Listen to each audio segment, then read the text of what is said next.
Showtime mode si LeBron James, binastos ang 7-footer sa Hornets. Ginawang home court pa ni King James mga bro ang Charlotte. Pumalag ang rookie kay LBJ, nag-take over sa crunch time.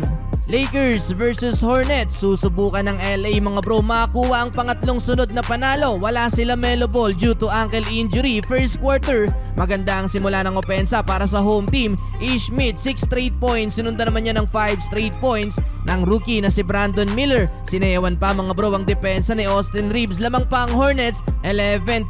First 7 points ng Lakers ay galing kay D'Lo and one driving layup. Unti-unting naibaba ng Lakers ang lead ng Charlotte. Naka-attack mode si AD at LBJ, ganun din si Austin Reeves mga bro. Nag-run ng Lakers hanggang sa nakuha na din nila ang lead. 8 points for Anthony Davis, 6 points para kay LBJ. Nakaambag din ng second unit, 5 points para kay Taurean Prince. Pero leading scorer si D'Lo with 9 points. Lamang din ng LA 37-29, 10 points para kay Miles Bridges, 8 points naman para sa rookie na si Brandon Miller. Second quarter, showtime mode si LeBron James. Ginulat ang crowd ng Hornets mga bro nang i-posterize etong 7-footer na si Nick Richards. Two-handed slam dunk for King James. Parang naging home court ng LA bigla mga bro. Hiyawan ng crowd kay LBJ. May pag-unat pa ng balikat dyan si LeBron. Napatalon pa sa sobrang hype etong si D'Lo. Heto pa isa mga bro, driving dunk galing baseline. Sa takot madakdakan, hindi na sumabay etong player ng Hornets. Napa-timeout na dyan ang Charlotte mga bro, kung saan lobo na sa double digit ang lamang ng Lakers. Mainit pa ang shooting ni D'Lo beyond the arc. 3-3 sa second quarter. Siya din ang leading scorer ng Lakers, 22 points na for D'Lo.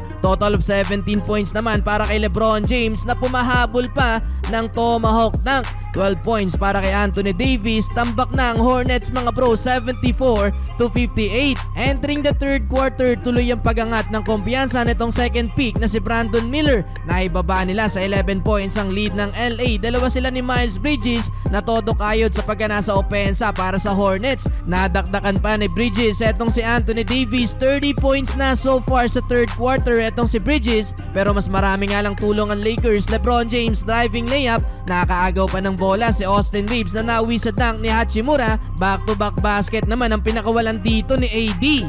Well, may triple-double na si Anthony Davis, 16 points, 11 rebounds with 11 assists. Dalawang sunod na assist para kay Wood. Ganda ng pasahan ng Lakers, 32 assists on 41 field goals made. Lamang pa din ng 14 points ang LA, 100-86. Fourth quarter, bully pa din sa ilalim si LeBron James. Pinagpaglang ang depensa dito ng kalaban mga bro, nakakuha pa ng foul. Though naibaba pa ng Hornets sa single digit ang lamang ng Lakers, sumasagot kay LBJ ang rookie na si Brandon Miller. Gandang alley-oop play LeBron to AD. Yun nga lang sumagot ang rookie na si Brandon Miller mga bro. Pinosterize ang player ng Lakers. Last 2 minutes, take over pa ang rookie mga bro. Dalawang sunod na tres ang binitawan pero sumagot ng end one layup si LBJ. Yun nga lang, ganti din ng end one layup si Miles Bridges, 120-116. Yun nga lang, dahil sa magandang depensa ni Anthony Davis mga bro, sa uli panalo pa din ng Lakers. 26 points para kay LBJ, triple-double for AD, habang ang rookie 33 points mga bro, 39 para kay Miles Bridges.